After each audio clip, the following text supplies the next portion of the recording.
Bisi, please, don't do this. John's voice shakes as he grips her arm, dust from his hands smudging her dress.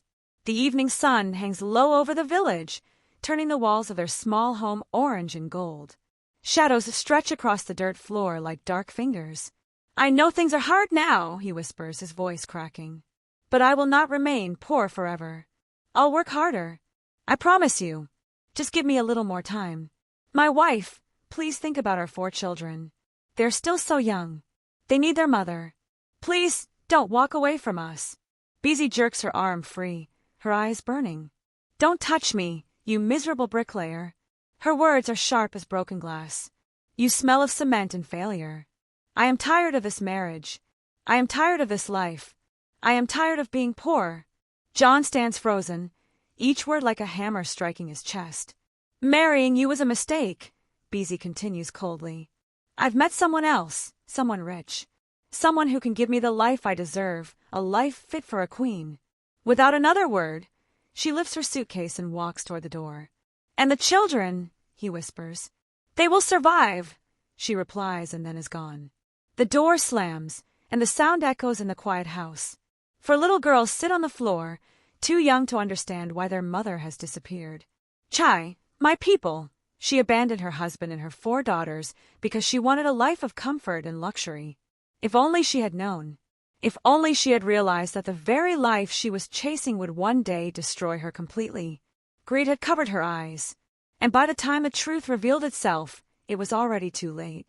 Today, let me tell you the heartbreaking story of John, a hardworking bricklayer whose wife, Bisi, abandoned him and their daughters because he was poor.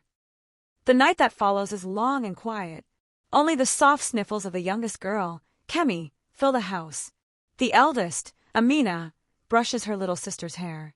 It's okay, she whispers, but the tremble in her voice betrays her fear. John kneels beside them, trying to hold back his own tears. He wants to shout at the sky, to demand the universe return the woman who promised him love. But there is only silence. At dawn, he rises, the smell of dust and mortar filling his nostrils. The village stirs, roosters crow in the distance. Smoke drifts from cooking fires. He looks at his daughters sleeping on the thin mat and feels a sharp, aching responsibility. For lives, fragile as clay, he cannot fail them. He walks to the construction site under the morning sun, carrying his tools. Sand and cement coat his skin. Brick after brick, wall after wall, he works silently. Each strike of the trowel is a vow. His daughters will not starve. They will go to school. They will grow up strong. Even in their poverty, John begins to discover a strange beauty. His daughters laugh despite the hardship. They play in the dusty yard, chasing each other around broken benches. Their joy, fragile and fleeting, becomes a spark that fuels his spirit. John's life becomes a relentless battle. Some days, there is barely enough food. Some nights, he collapses on the floor beside his daughters after a 12-hour shift in the sun. He washes their clothes in buckets of cold water and braids their hair with clumsy fingers.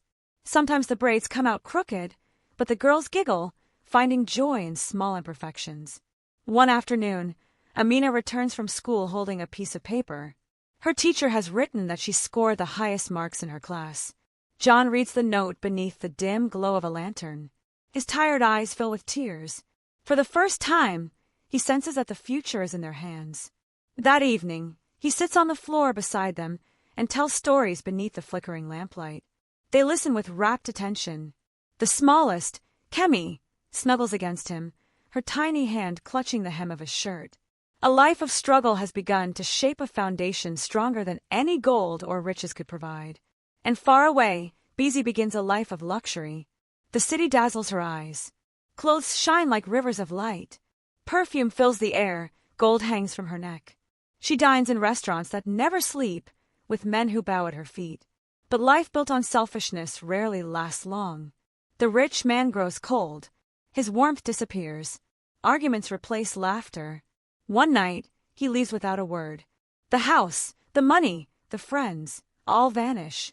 For the first time in decades, Bisi remembers the family she left behind.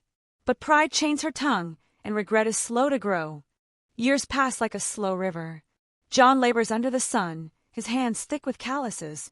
Rain falls, dust swirls, and his back aches. But the daughters thrive. Amina excels in science. Tola develops a sharp mind for business. Saad discovers a gift for music, her voice filling churches. Kemi, once quiet, grows into a woman of fierce intelligence. John works multiple construction sites in a single day, carrying sacks of cement on his shoulders. His face is caked with dust and sweat, but he never stops. The village watches in awe. This man, once mocked for poverty, has built a home filled with love and hope. Meanwhile, Bisi wanders the empty streets of the city she once ruled. No friends greet her. Her luxurious dresses gather dust. The perfume is gone. The life she dreamed of has crumbled. She tries to reach out to her children, to apologize. But years of distance and silence have created walls she cannot climb. Pride and shame bind her together. 27 years later, the village is transformed. Houses rise where empty fields once stretched. Trees tower over the land, their roots deep and strong. John, older now, sits beneath a mango tree outside a grand house. His daughters, strong and accomplished, built it for him. Amina is a doctor, revered for her skill and compassion. Tola runs a thriving business. Saad is a music teacher whose choir touches the hearts of many. Kemi is a lawyer fighting for justice. John's back is bent, his hands scarred, but his heart is full.